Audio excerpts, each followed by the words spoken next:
if we know it's not a mystery anymore, there have to be a mystery.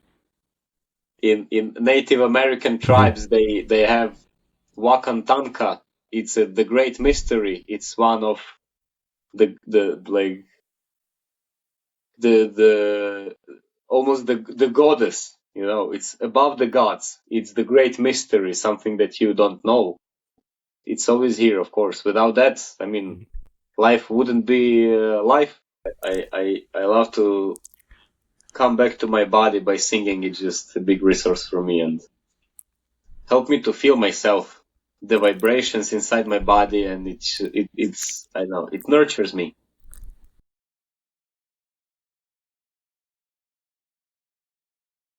Hello, all beautiful people around this magical, wonderful planet. My name is Robert Canis, and this is another Beyond the Courage podcast. Today, we have another amazing guest, Vasyl Ros. How are you doing, Vasyl, today? I'm doing good. Would you be some kind and introduce yourself to our Yes. guests and viewers? Sure. Hello, all the people. I am Vasyl Ros. I am from Ukraine. I live in Croatia, and what I currently do and how I got to this podcast and to Robert is through a friend of mine, which is in a compassionate inquiry community. It's a psychotherapeutic approach developed by Gabor Mate. So I guess health is what brought me here right now, the pursuit for health. And I would say that I'm a big pursuer of health, whether it's in a physical aspect, in mental aspect, or in some other aspects which are maybe more. Can you help me with the word which you metaphysical, which is more metaphysical? Metaphysical, yeah. Yes. Mm-hmm. Mm-hmm. We had a really interesting conversation before we started recording the podcast, and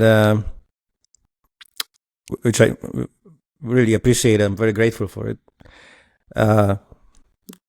And I got a question about truth. How do you understand truth? What is truth? Truth. This is a bit, yeah, it kind of needs the context. This kind of question. What is the truth? Well, I was saying that we as a people, we pursue the truth, we pursue the knowledge. It's something that kind of, it's a quality of humanity, I think, to know. At least it's mine. But in the same time, there's the story of Jesus when he was on a trial, and then the judge asked him who you are, like what are you doing, and Jesus told, I'm showing the truth. And the judge asked him, oh yeah, well, what is the truth? But the Jesus didn't answer him, because the truth, there's no one specific thing what is the truth. And the judge was asking from the skeptic place. He was like, oh yeah, well, tell me what it is, but he was closed to the truth. And I cannot tell you what the truth means, because it's one thing is for me, the truth, one thing is for you. But I think it always comes when we open our heart, and it's kind of in this metaphor, when the student is ready, the teacher comes. I think it's the same with the truth. When people are ready to know the truth about themselves, who are they, or the truth about the world, or the truth about some metaphysical aspects of life, when they open their heart, it kind of shows up. So I cannot say about the truth what it is, but I know that it's very welcoming when we really want to know, with here and not with here. So truth is more like feeling it in the heart than understanding by the mind, right? That's what you mean? I would say so. I'm letting the truth lead me more and more with this part. Yes, with my body knowledge, with my intuition, and understanding the knowledge is, I mean, it's one part, but this physical laws and everything, they're changing all the times. So we think one thing is truth, then the other thing is truth, then we don't know at the end when we go into this metaphysical concept, or all the laws just breaks. But I think there is the truth which is under the knowledge or beyond the knowledge, which is leading us, maybe the feeling, am I doing something right? Or I think it's just knowledge be without the words, if you know what I mean.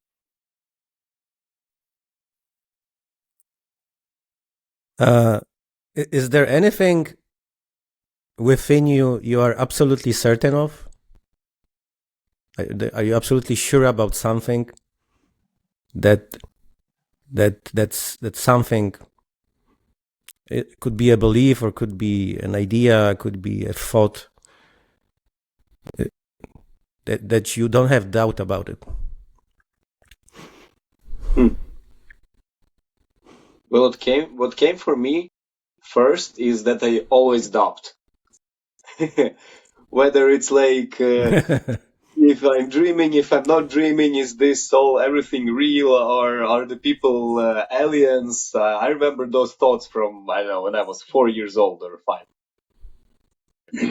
So there was always doubt, and I was looking up for the people which had this strong confidence about things in themselves. They know what they want, they know how things are, and they're like, they have no doubts in their mind.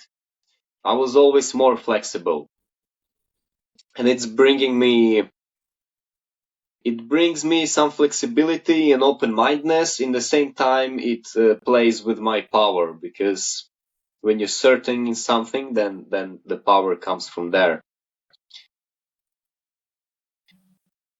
But what came to me that I am certain about, just one thing, and that's that I am. I'm certain that I am. Okay, that's very interesting and beautiful. I am that I am, right? I am, yes. And I don't know what I am. I don't know, but I know that I am.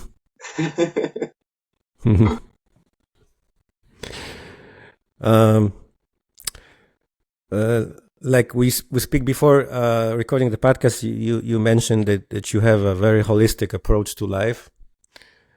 How you understand this holisticness, or rephrasing the question, how to live beautiful holistic life?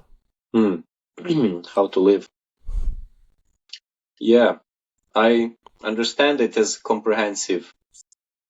It's like a one being. There's a tendency in the world to separate, like emotions are separated from body, and it's separated from mind, and it's like three parts of ourselves mingling somewhere. And and I think a lot of illness and a lot of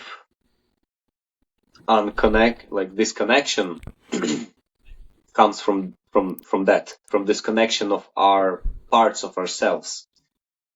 And the more that I explore about human body, the more that I listen to some people of knowledge, some people which understands the things and are helping other peoples to understand the truth.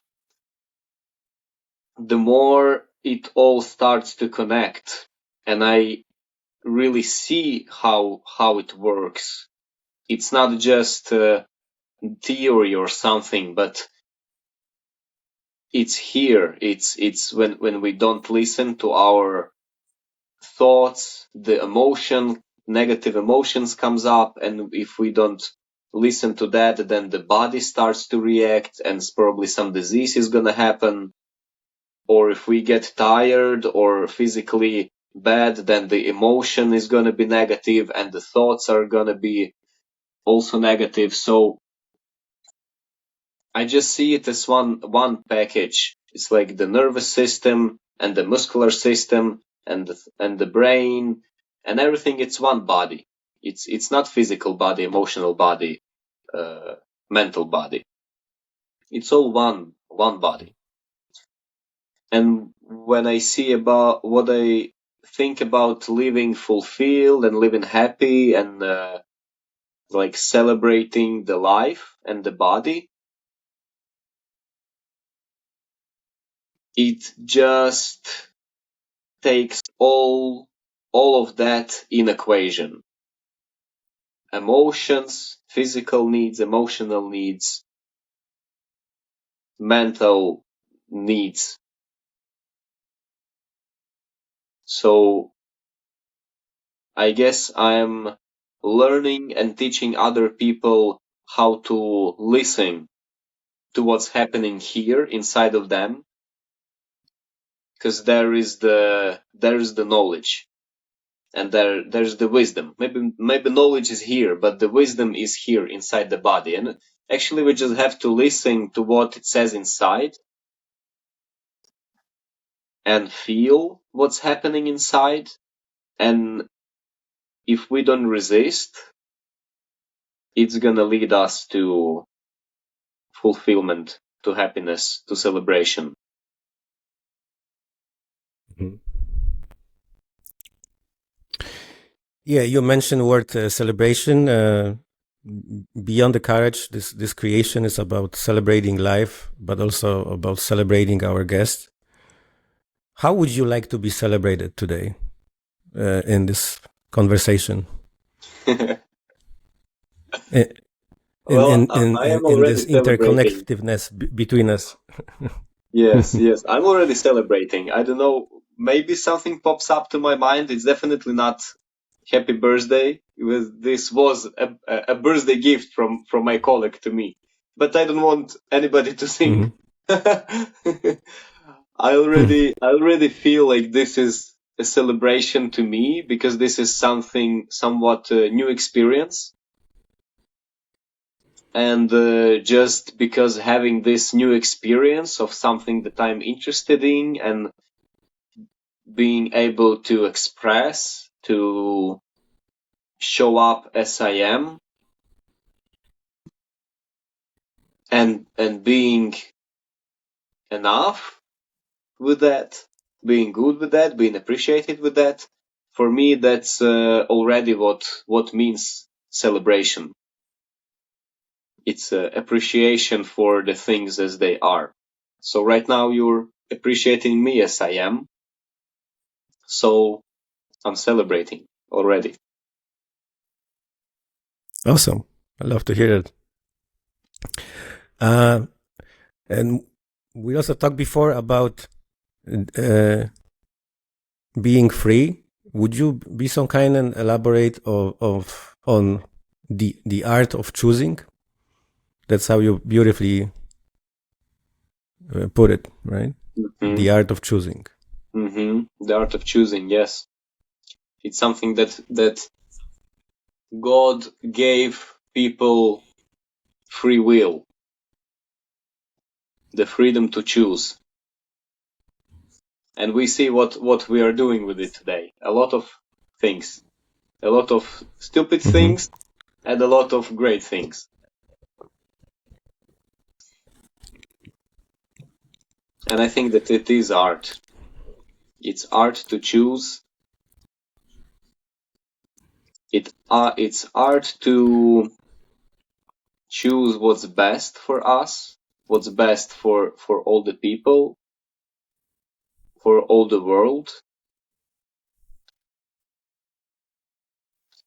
And I think it is hard because we have brain patterning. It's something that that evolution gave us, so we survive more easily. We, if there is one thing, one thing, and then goes the other thing, we kind of remember how it goes, just for our brain to process information easier. And then we put things into the boxes, like I like this, I don't like this, this is good, this is bad for me. So we don't have to choose every time and analyze every time. It's just easier for brain.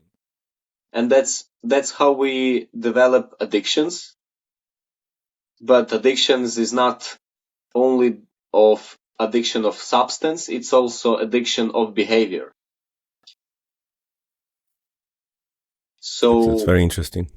yes, and the art of choosing is something that needs to be practiced of, because it's easier to be addicted of one behavior and to repeat it constantly than to have this moment of self-reflection and to see, oh, maybe this experience isn't the one that I'm trying to put it in category with all of this others experience. Maybe it's different.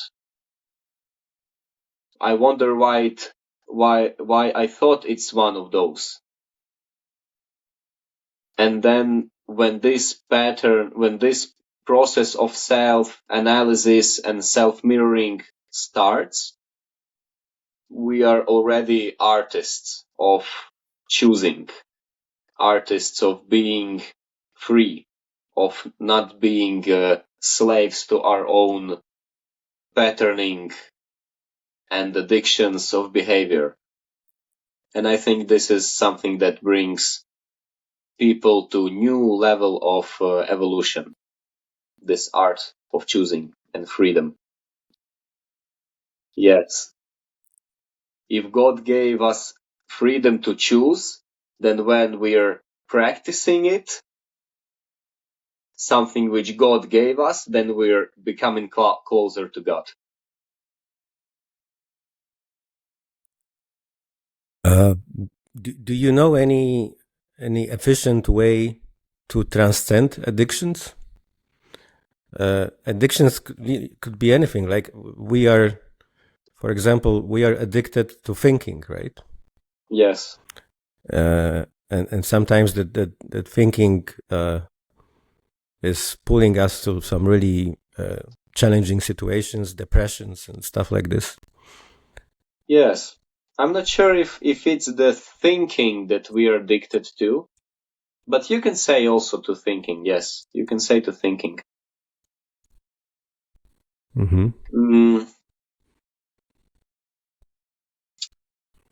I think it's just self-awareness, not judging, is what comes first to me.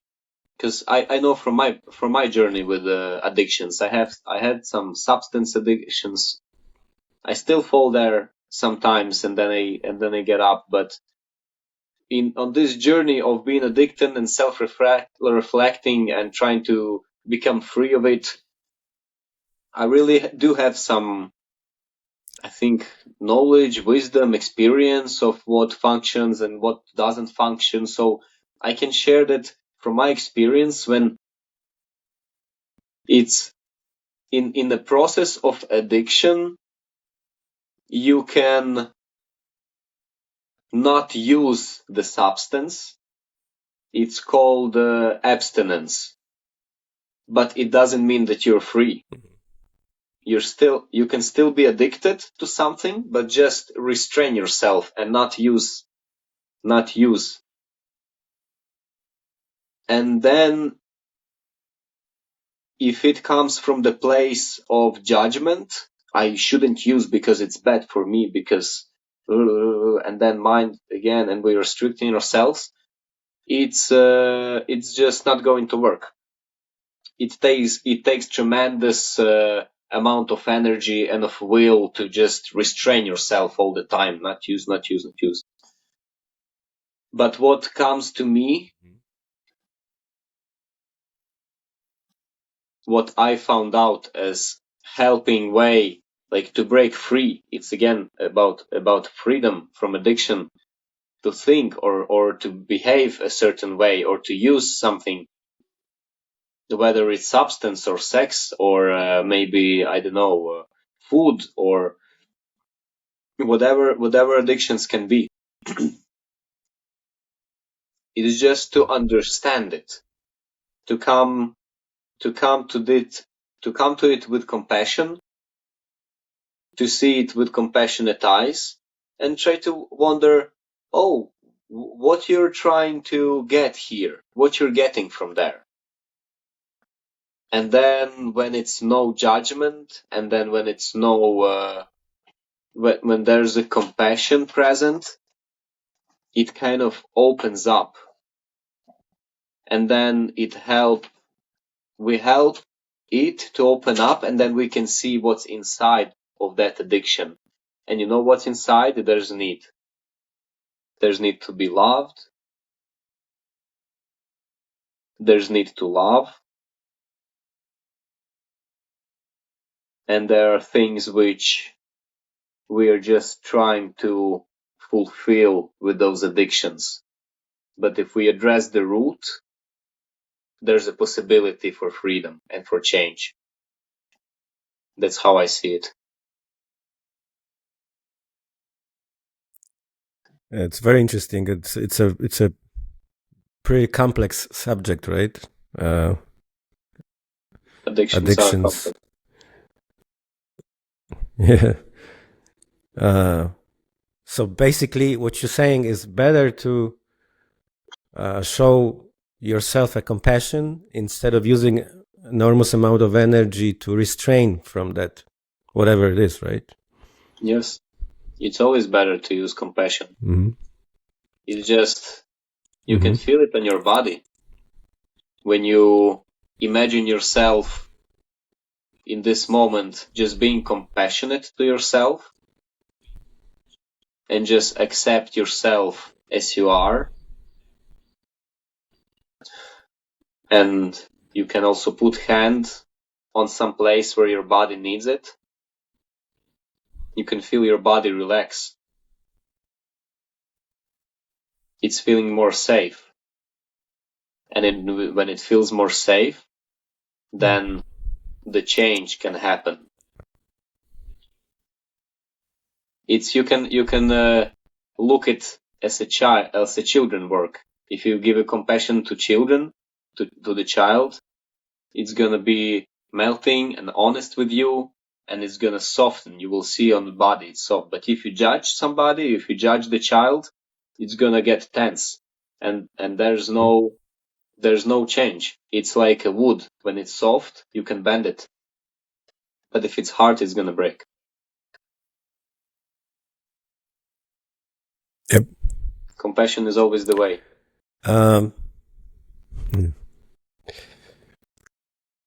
Vasyl, do you think that the life has a purpose? Of course it have. Mm-hmm. It's what we give to it. Mm-hmm. So we give it a purpose, right? I think we give it a purpose. I'm not sure. Mm-hmm. Is there like the chosen one by the universe or the God, and like we have to fulfill our purpose? I think that there are so many paths that we can go that it's hard to say like we have one purpose and we might fulfill it or not fulfill it, and that's our karma, dharma, or whatever. I think it's a bit more complex than that. I think it's even more complex than addictions topic. But definitely what I believe is that when we walk our path, we feel good inside our body. There might be some inner conflicts or some problems or on the way or challenges or hard times, but overall it's like I have this feeling I'm at the place that I should be at for some time now. And I think that inside that space of feeling like that, we are on the path of our purpose.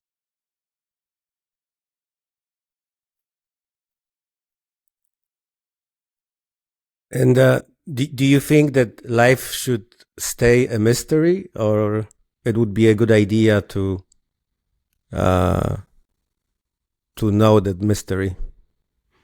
To know. Yeah. there's no knowing. If we know, it's not a mystery anymore. There have to be a mystery. In Native American tribes, they have Wakantanka. It's the great mystery. It's one of the like the almost the goddess. You know, it's above the gods. It's the great mystery, something that you don't know. It's always here, of course. Without that, I mean, life wouldn't be life. There's a mystery to surprise us. I think it's essential. Very nice put.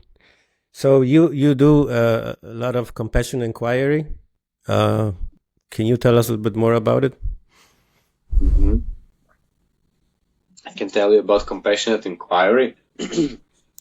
It's how I get here through the friend with which we connected through compassionate inquiry, and that's the name of modality of therapeutic modality, psychotherapeutic, and it's moduled by Gabor Mate. So I always felt that I was always feeling that compassion and inquiry is something which is worthy of exploration, it's like it's the path. If you want to go somewhere, go with compassion and with this curiosity, it brought me to a lot of places where I am. It also brings me in the music or some challenges in my life. But then 1 year ago, I actually applied for this teachings for the school for 1 year training. It's a professional training, and it's called compassionate inquiry. So I was basically I resonated 100% with that. I always felt somewhere inside, yeah, that's something that I pursue. But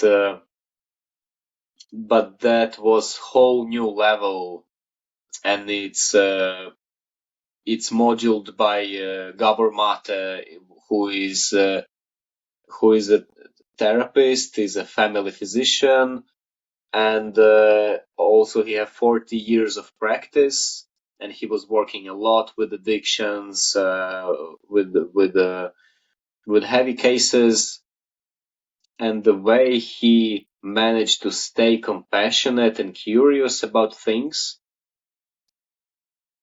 I think it's so much strength in there, and in the same time,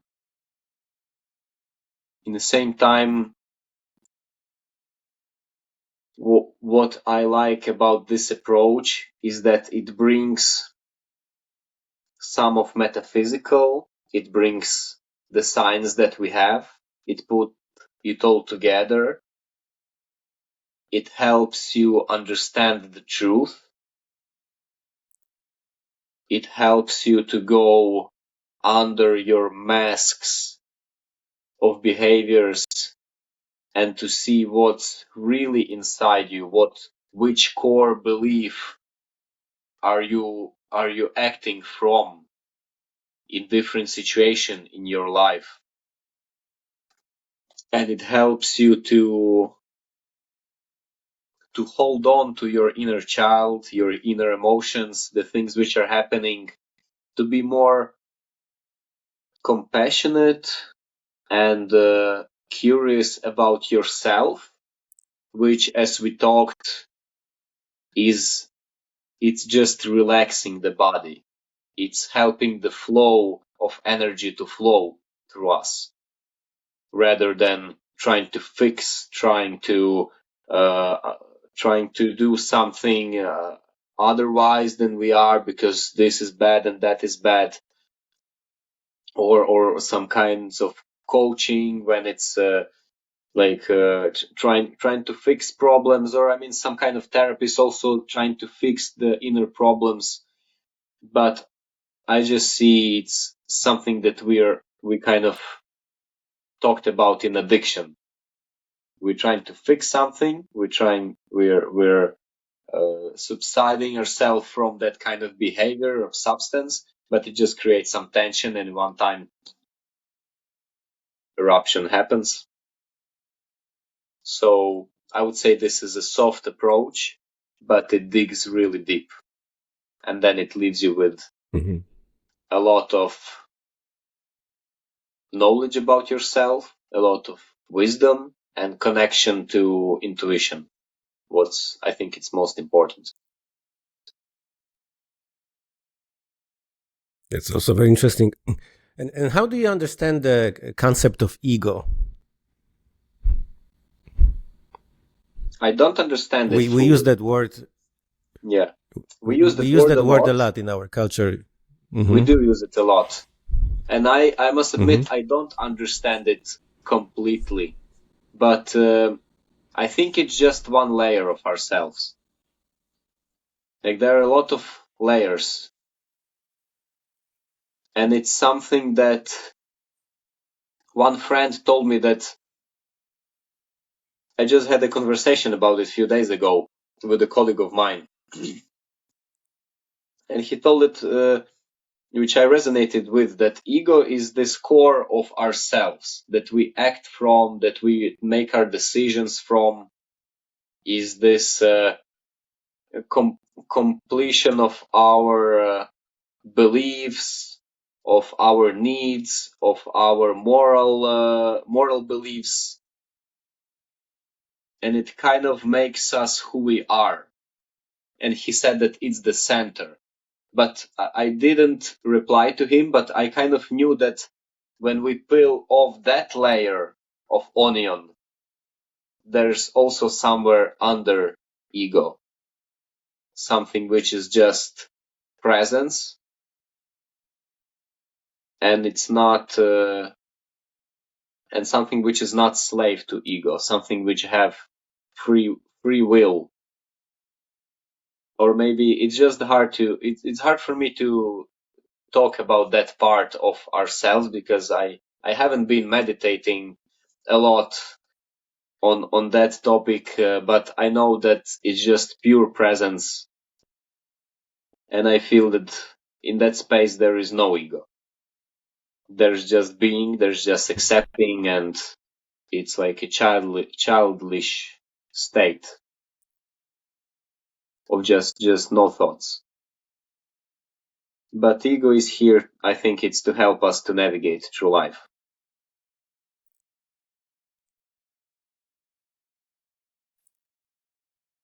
Okay, so ego is helpful for us, right? We shouldn't fight with ego. Should like become a friend with ego.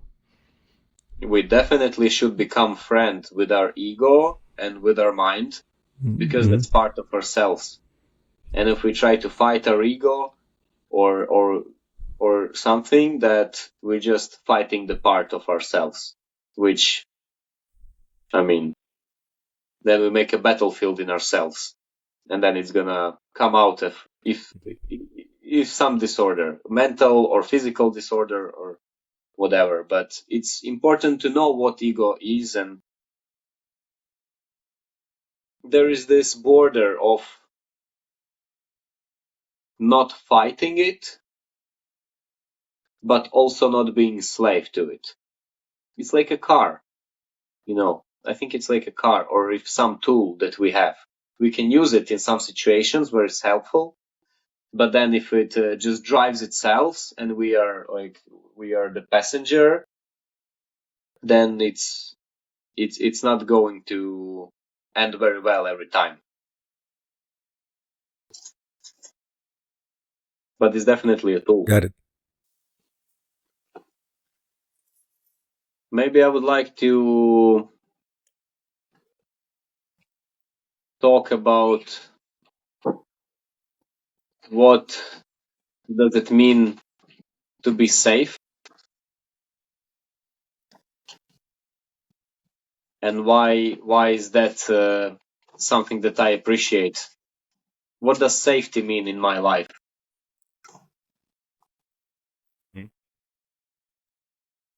So now I have to So answer. what does safety mean? So what does safety mean in your life? Yeah.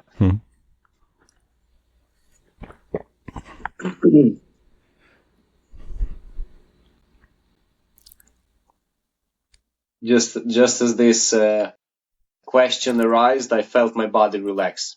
I was sometime in a somatic therapy, so I connected with my body and I realized how it reacts to particular things. And when we speak about safety, I just feel my belly relaxes, and it feels good. What does it mean? For me, safety is it's a space of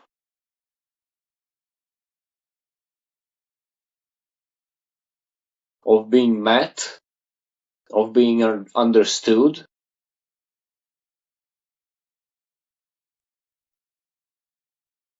It's a space of compassion, of nurturing. I mean, nurturing can come in different ways. Mm-hmm. So that's maybe a different topic also, but I feel like safety is kind of ground. It's like if you plant a plant, then you put it in some solid ground, you give it some nurturing aspect to it, you water it, you give it what it needs for it to grow. And that for me, what does it mean to feel safe, to have this nurturing ground? And I think for maybe for other people is different than for me. But for me, being safe is meant that I'm met with my needs for who I am, and that there's this supportive for my well-being from other people, understanding, acceptance,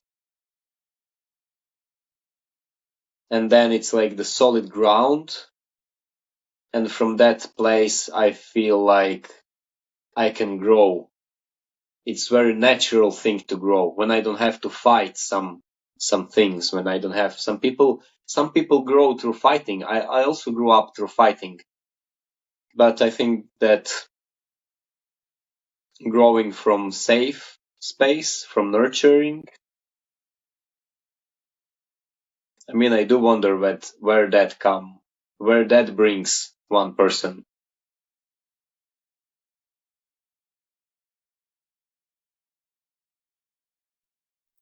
And what is the biggest drive in your life? What is motivating you to being human?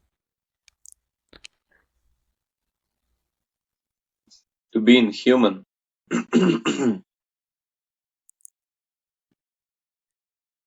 Or just The biggest simply to drive. be. Yeah, Simply to I be. You know. said I am. There I is am sure drive. that I am, right? There is drive, but just being is not a drive. There's like two opposites.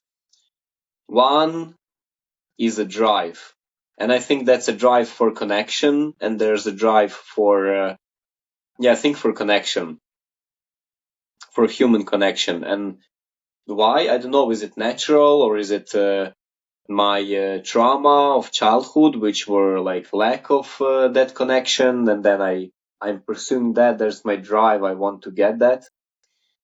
It's hard for me to know because I don't know the other part. I don't know how would I have that drive if I was like completely nurtured.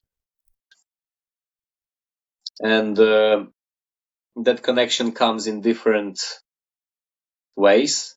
It's a physical connection. That's why I do massage, and I really can connect with people. I feel how they feel, and I'm kind of sensitive to other people, and it sensitive to space and to other people. And I think it works as for body, for mind, and for I don't know, this when I play instrument, I kind of feel how it goes into the space. Is it fitting in or not fitting in, the vibrations, the sound? And that took together with my drive for connection, it's kind of, I feel like that's my path, to work with people, to give them what I know, what I can, in order to connect with them, in order with them to connect to themselves, in order to them to connect mutually. So that's I think that's my drive.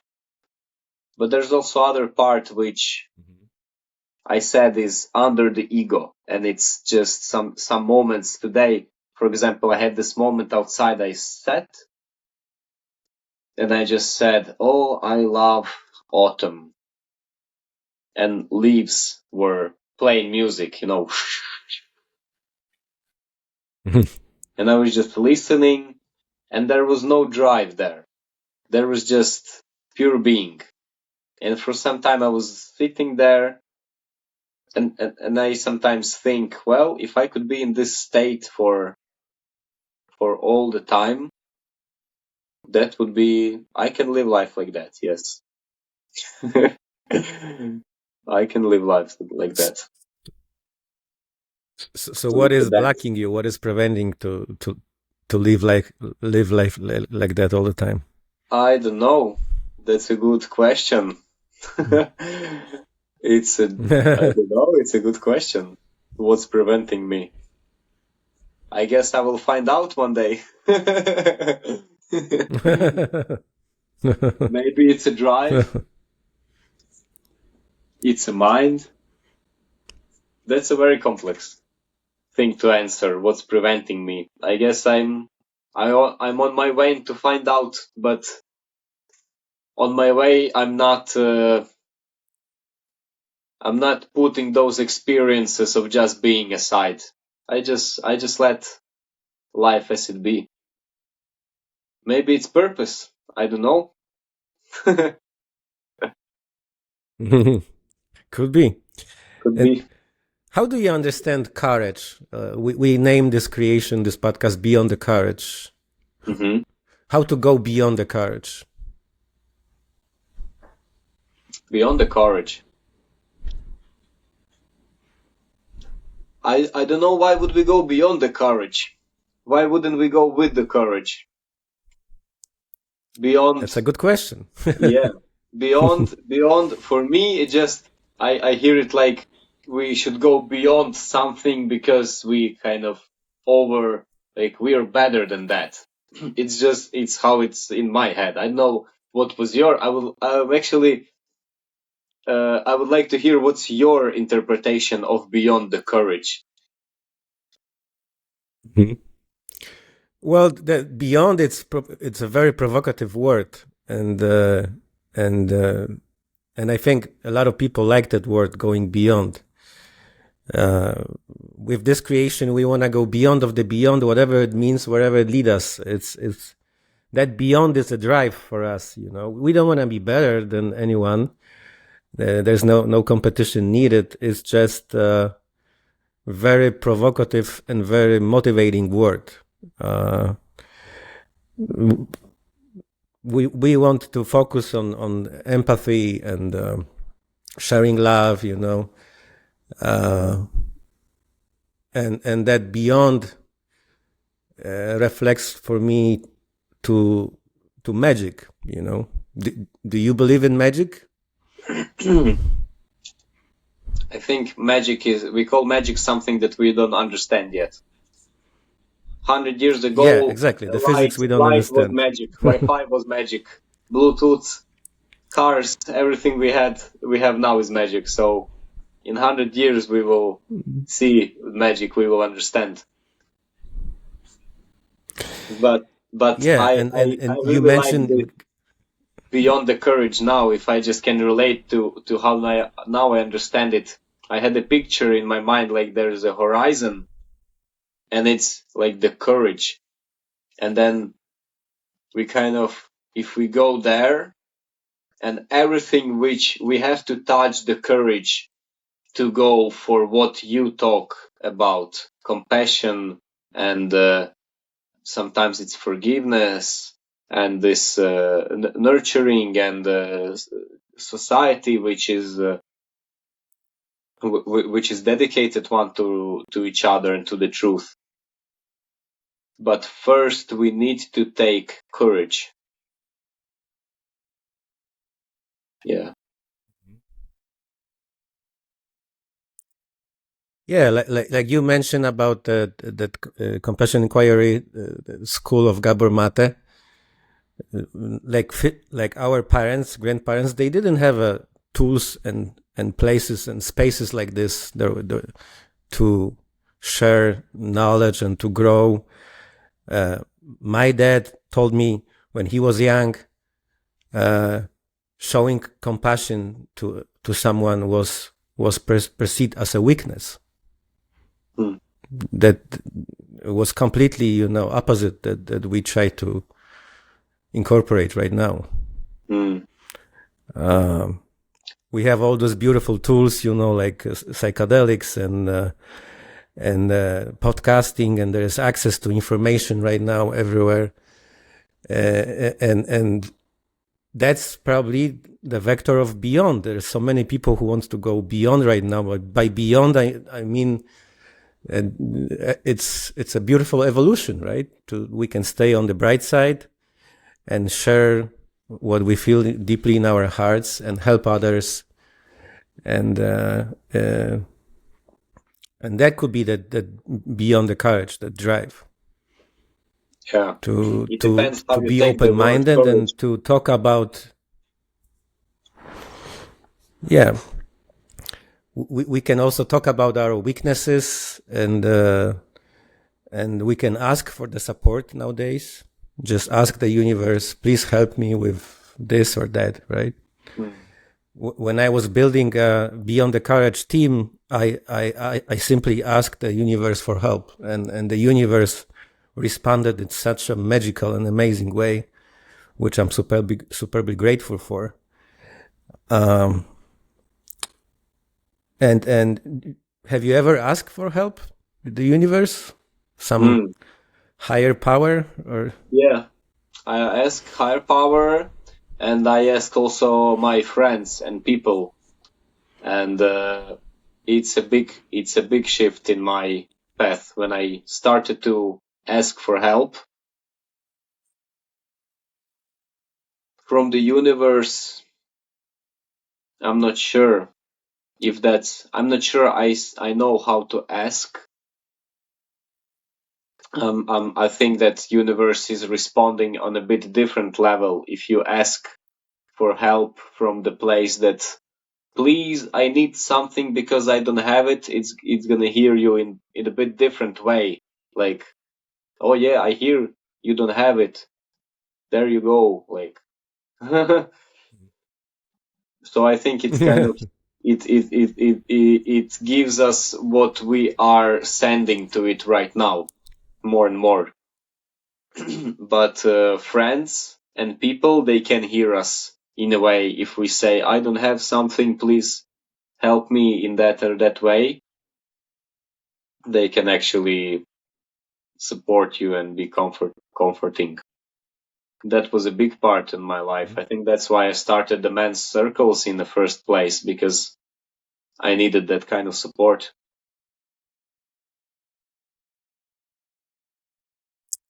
Can you tell us a bit more about those men's circles? What you do over there? What you talk about?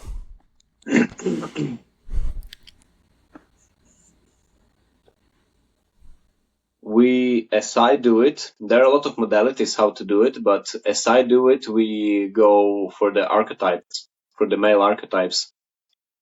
So, that's the structure for the beginning, and then later it can kind of merge itself in something different and have some more flexibility.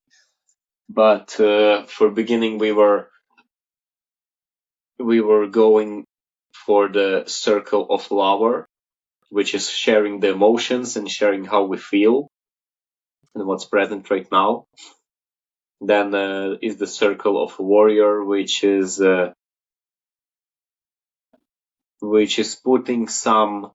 bringing this warrior energy and of doing tasks and of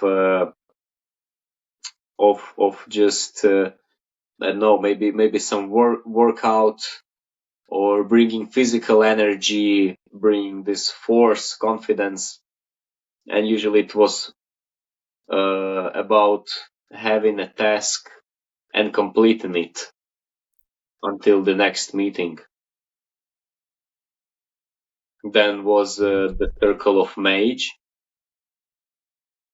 which was open for some process if somebody wanted to have the inquiry or something inside of them, which is more like knowledge, wisdom based oriented. And the circle of king was kind of a checkout of what we took from this circle. And basically that's the structure, but I was also inspired by the book Men's Circle, and from my friends which were leading the circles before I started to lead it. And then later I was inspired by my friends which were coming, and they were open for different kinds of workshops or different kind of work inside. But I guess that's only the facade, and what's really important inside is practicing how to be authentic, to feel safe while be authentic, to be courageous in opening your heart, and just to experience something that we don't have the experience a lot, that other men can also feel safe to open up about emotions and speak to other men. It's kind of non-man thing to do, I think. So it just builds capacity inside our brains to open up and feel more safe within ourselves, to be what we really are, honest in front of other men. That's the most important part. Yeah, that's beautiful. It is beautiful. Do you recall any funny situation from either those circles or from your life in general? Some funny story you can share with us?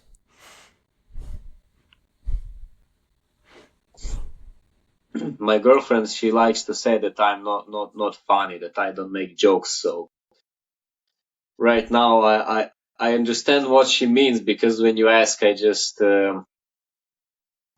can't remember. Okay. But it's not that I don't laugh. I But do that, laugh every day. But it's just I'm so present in those moments that I cannot remember them now. But but I that's did funny. understand. That's what you said. It's funny. It's itself. It's funny by itself. Yeah, for me, being funny is something that it's always were hard for me to remember some joke or anything. I don't know why, and I know people are saying them. Like they have book of jokes inside them, inside the head. And I was also always inspired to listen, but I never managed to remember some and to tell them. So I guess a life is a big joke enough for itself already, with the It mystery is it has. exactly. So for me, I'm laughing every day. I fully agree with you. The life is one huge practical joke.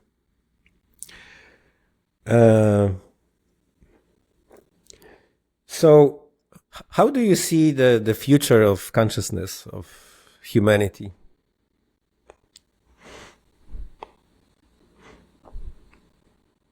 Because I can build a context around this question. In past couple of years, everything speeds up a lot. We have internet, we got podcasts, we got AI, quantum computers. Everything is interconnected, and it's happening so fast, like never ever before. Mm-hmm. And it will be just faster and faster and more complex. So, how do you see it? How do you feel it in your heart? How do I feel it? Yeah.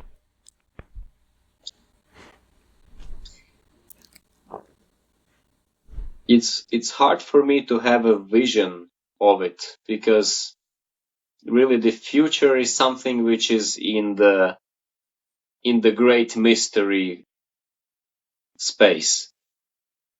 I don't know what's gonna happen, but what I know that is important is to reconnect with our inner wisdom, with something which is happening in here, with the nature within us, because the nature outside us is struggling because we are disconnected from the nature within us.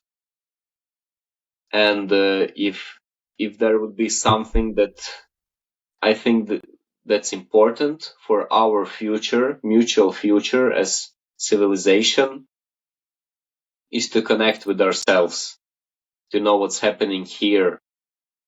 And it's going to be much easier for us to live our lives if we are connected with all parts of ourselves, if we're connected with nature outside and inside, if we're connected with one each other.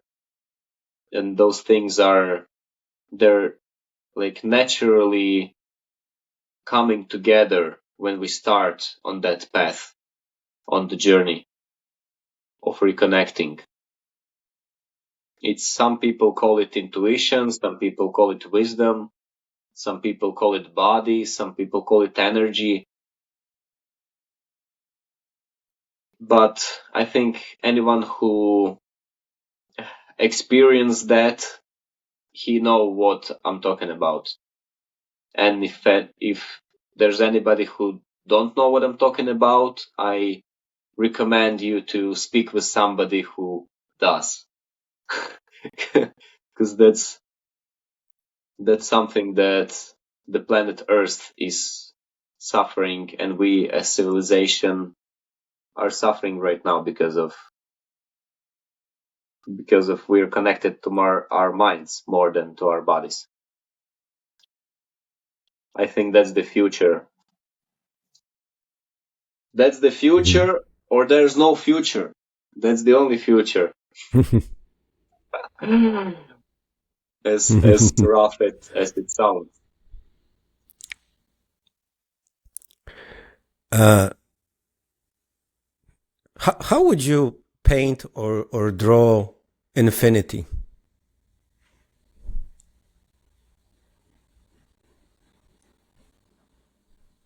I wouldn't even start. You wouldn't even start.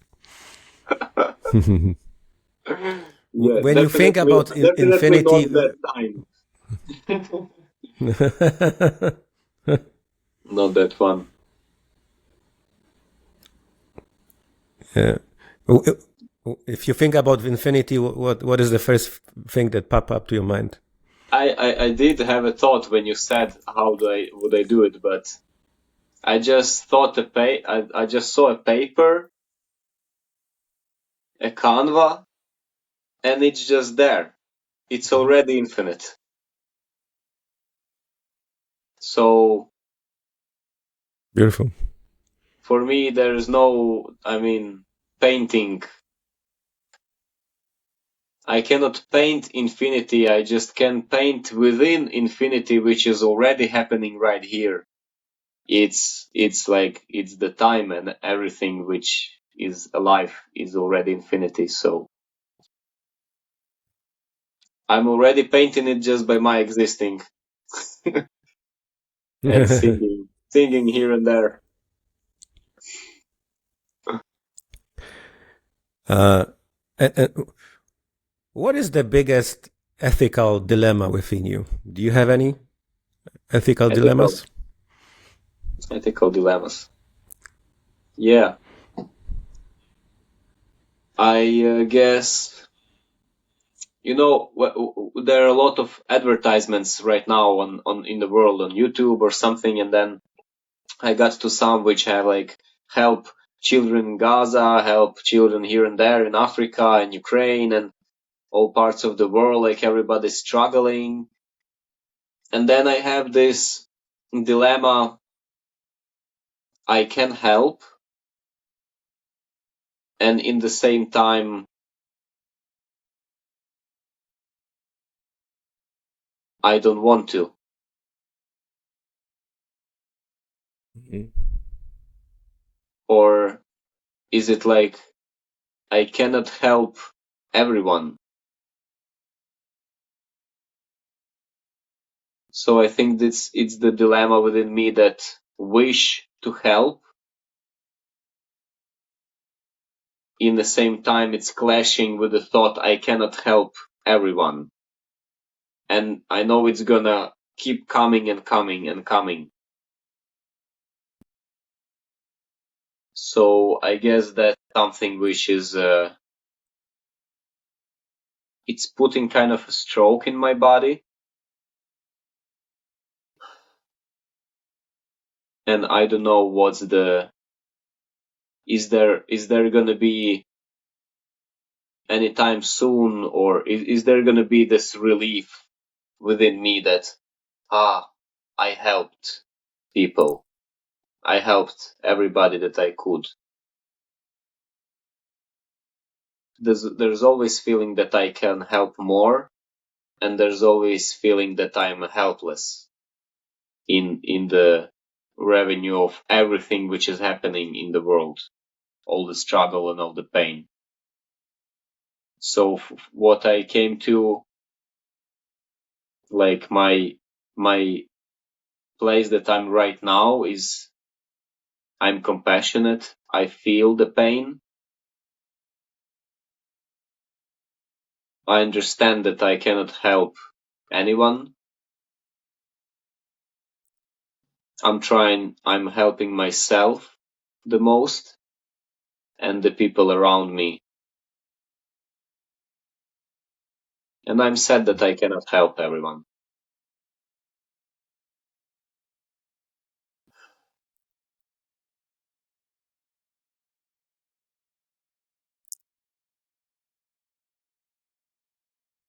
Is there anything we can do about it to change that, to to create a better universe? I don't know. We are already doing, aren't we? But there's Yes, always we going to are. be suffering. Mm. There's always going to Yeah. be some suffering in the world. I think it's about accepting suffering as part of the world and of living. By accepting it, I think we're already doing a big thing for ourselves and for the world. Because if we are fighting the suffering, often it just brings more suffering. That's interesting. If we And hate Vasyl, it, how do you understand? Yeah, go ahead. I'm sorry. yeah. If we fight the My bad. suffering in a way that we hate it, that we want to change it, that it's something bad, it's often creating more suffering. there is a way to approach to suffering, but I think it's through compassion and different approach.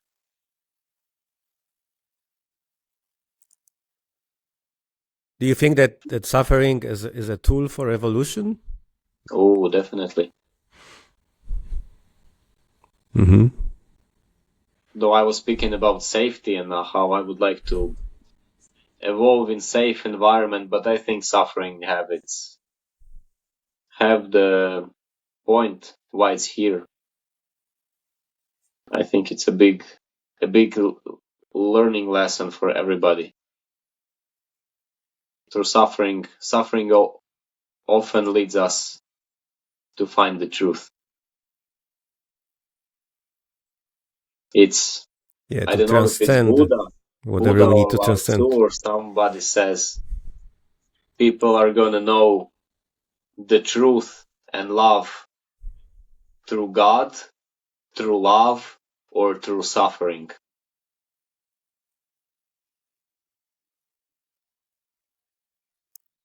Okay, to God, to suffering. Yeah, you mentioned love. I was about to ask you, how do you understand love? Unconditional love. Is unconditional love even possible? I think unconditional love is possible, but it's not something that we perceive as love. Because when we think about somebody loves us, we think he nurtures us, he cares about us, he do all these things for us. But I think unconditional love, it just loves you the way you are. It doesn't need to give anything to you or to satisfy your needs.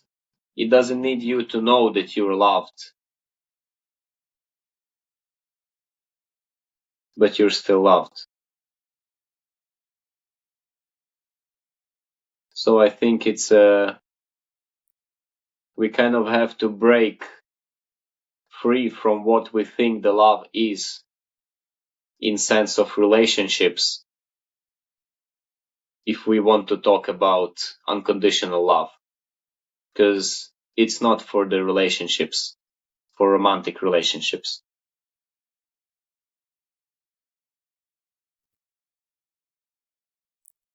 Do you love yourself unconditionally? No. I can say that I'm on a path. It's my journey. The path. Mm-hmm. Is If there I would love any myself higher value? unconditionally, I would love you unconditionally and everybody else. It's just the place that if I touch it, I'm there. I think that only few people on earth were on that place of unconditional love, and we are inspired by them for thousands of years. Mm-hmm. Do you think is there any higher quality, higher value than love on this planet, in this universe?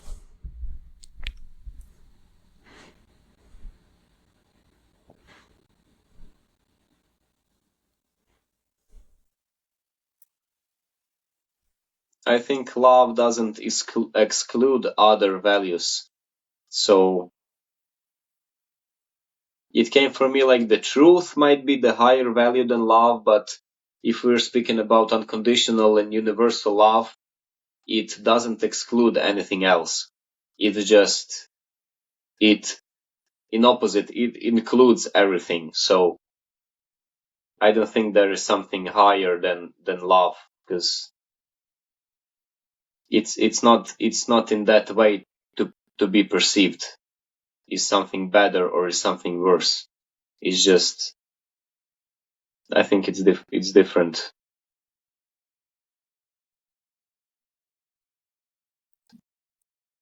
Do you have any idea for hands-on experience we can do here on the podcast besides talking.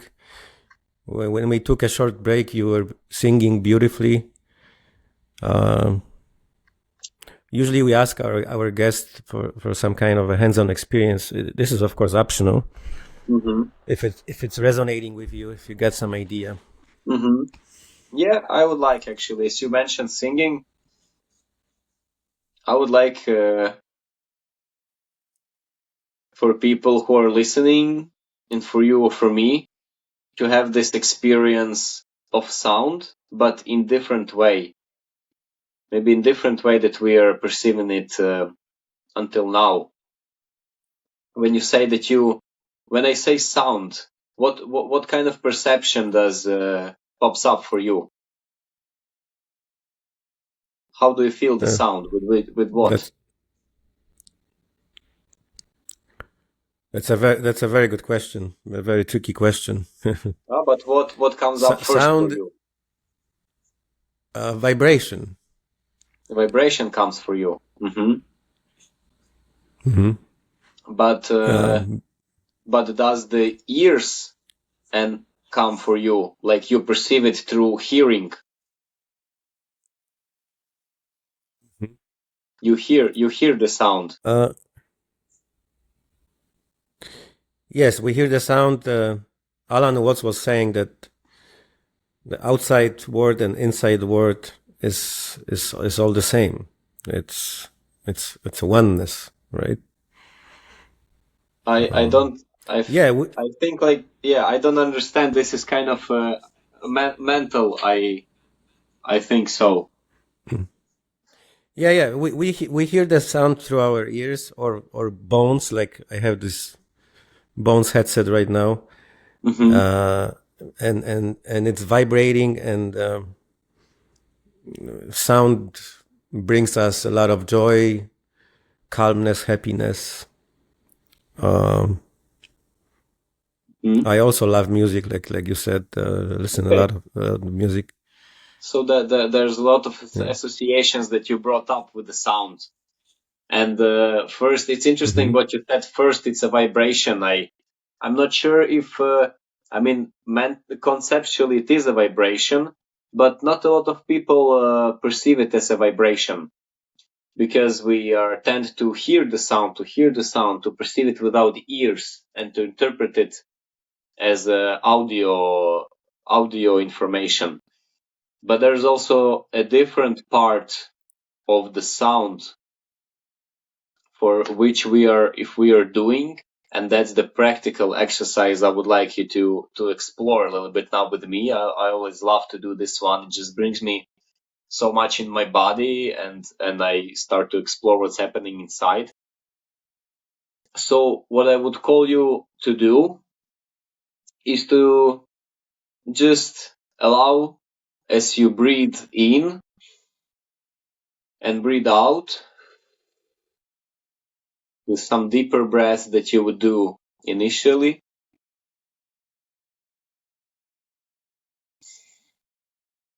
just feel the air coming in and out to your body,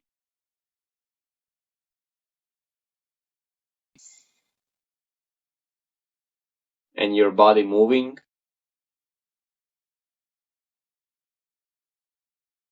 So what we're doing right now is somatic connection, feeling our body coming from our heads to our body,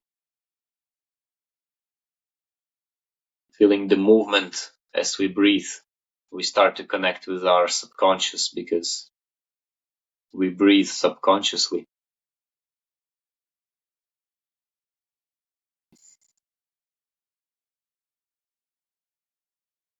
And in one moment, just allow yourself to vibrate,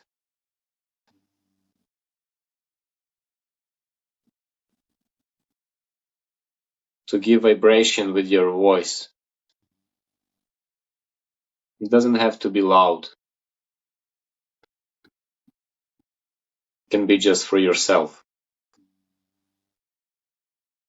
And you do it on inhale as exhale.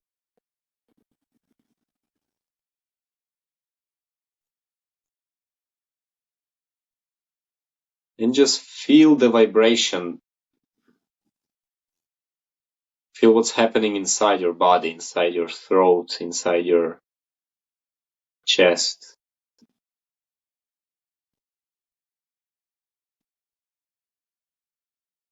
Inside your neck.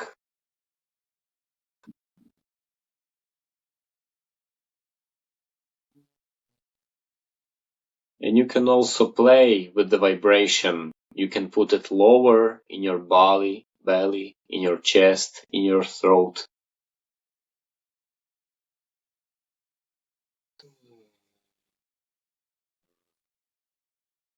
If you can allow yourself, you can make it louder and quieter, and just give your moment to feel from within how it's like to move, to vibrate with your voice, to play with it.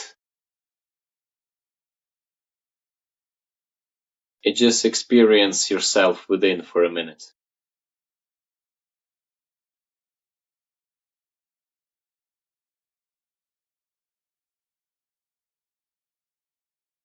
Whether it's vibration or just movement of your lungs, breathing.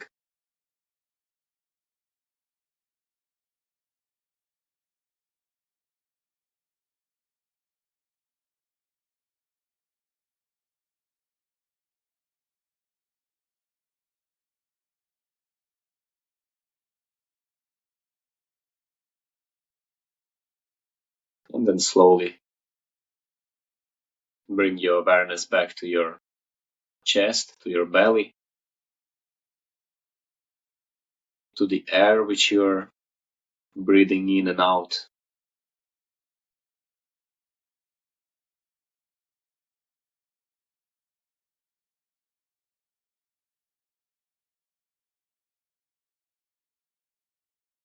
And see how your body is reacting when you bring your focus in together with the air.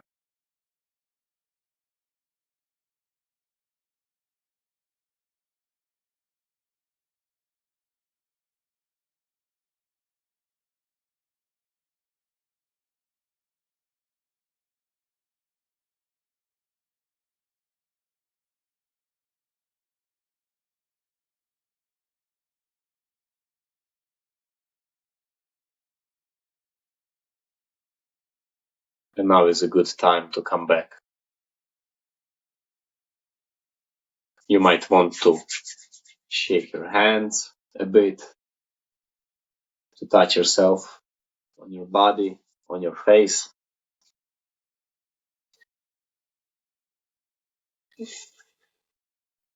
Open your eyes if they were closed.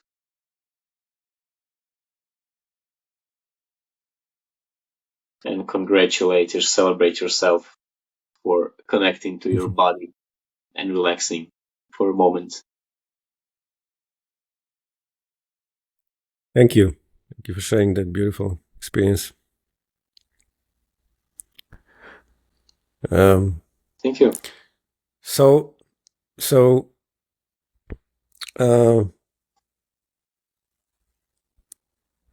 what do you think, Vasyl? What do you think that humanity needs the most right now?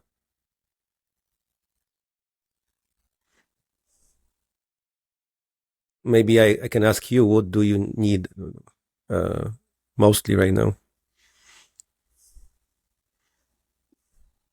Love and compassion, that's what comes from me.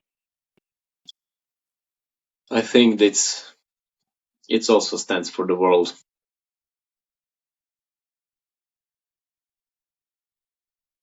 I think we Love and forgot how compassion. to be compassionate, how to love, and we disconnected because it's not a safe environment if you're not loved. That's what I was talking before for a moment.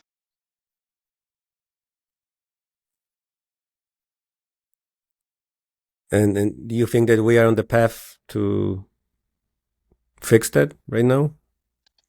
I think As a we whole? are, but to say about all humanity, it's hard. I think it's like more streams. There's stream which is on the way, there's stream which is completely in opposite way. So I would like to think that they're going to separate one from each other, but I think it's one world, and probably they're also gonna clash in some moment. So there's always gonna be opposite streams.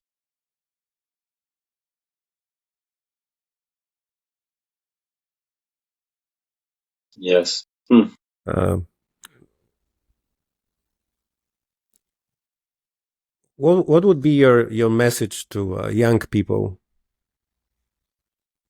To young people, how young? Yeah.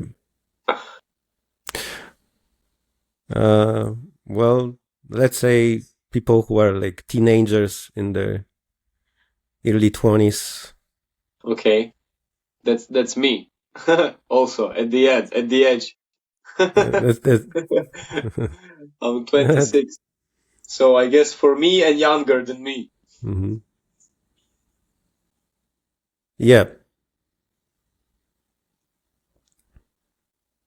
The message. I think it would be that the world is so rich right now that you can do everything you want.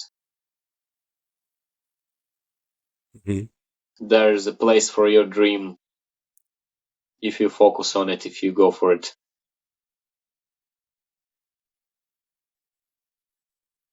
Just don't. So the source of abundance. Yeah. Good. Yeah, it's here. We just don't have to.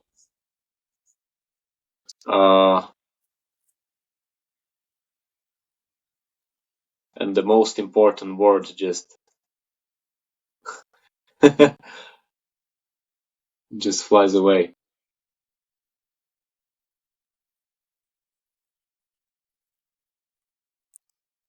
We don't have to So restrict the source of ourselves abundance is it's from the feeling of abundance and from well-being, and we know how to do. So I think it's two important things. Just connect to yourself and to go for the feelings rather than for the mind.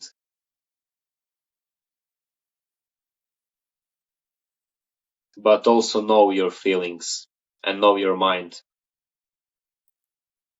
Dedicate some energy and time to self-exploration, and all doors are gonna open.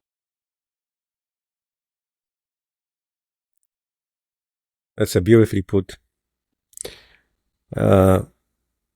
And at the end, I would like to ask you how to create a beautiful, long-lasting relationships. Ooh, I'm not a professional to talk about that topic, but for me, Well, how I think that it's gonna work.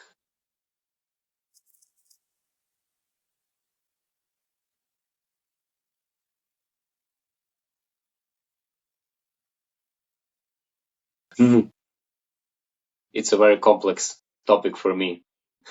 I can just say some parts of it. Honesty is definitely one. honesty. Mm-hmm. Mutual respect, which also helps for the honesty.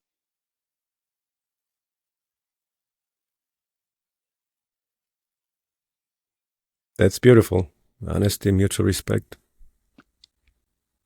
But it's very complicated. I haven't succeed to hold on to some lasting relationship, which I think is flourishing. So I cannot talk about that, but right now I am in a relationship which is most powerful that I ever been. And I like to see how it's going through challenges. So for me, a very powerful part is when the challenge is presented,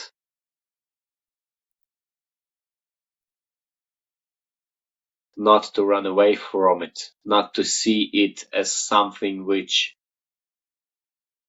is gonna separate you two. But if you as a partner and you as a partnership, if you try to go over that it's gonna it might impact your relationship even more, even better. It can connect you even more. So I think it's, for me, it's like trying to know the truth and being enough, working enough on emotional regulation is definitely helpful. But I think the path for the mutual truth and for knowing each other and for knowing ourselves, it's the core for long lasting relationship. And of course it's never ending journey, but that's where we should start and end, I think. Yeah, it's a never ending journey. Same like life, right? It is life. Yeah, thank you for sharing that. Vasyl, if our viewers and listeners would like to connect with you, where they can find you? They can find me on my Instagram page, Facebook page, and the web page is still in production.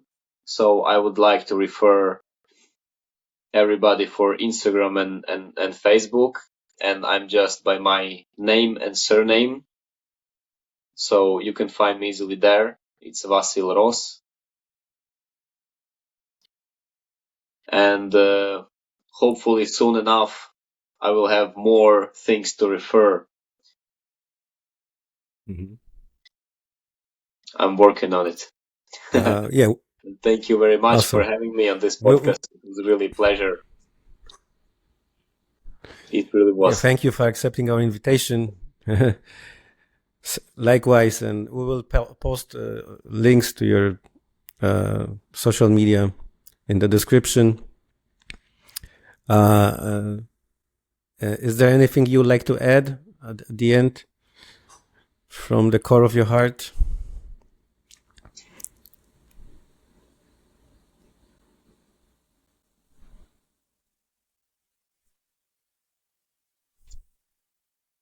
I'm just very grateful for this one.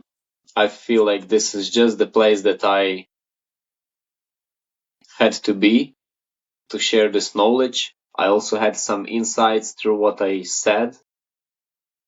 And I just wanted to say that I'm very grateful for this experience, for you, for everybody who's listening, and for every man and woman which is supporting this, what you're doing. Thank you. Thank you so much. You are a very interesting person to talk to, and you talk beautifully about life and all the aspects.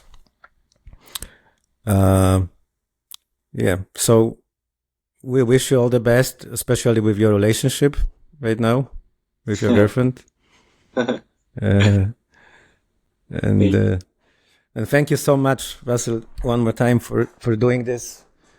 This was another Beyond the Courage podcast. Our guest today, we were celebrating Vasyl Ros. My name is Robert Canis. Next week, we have an amazing guest on the podcast, Julian Palmer, the creator of Changa. Highly recommend to check this one out. Thank you, Vasyl.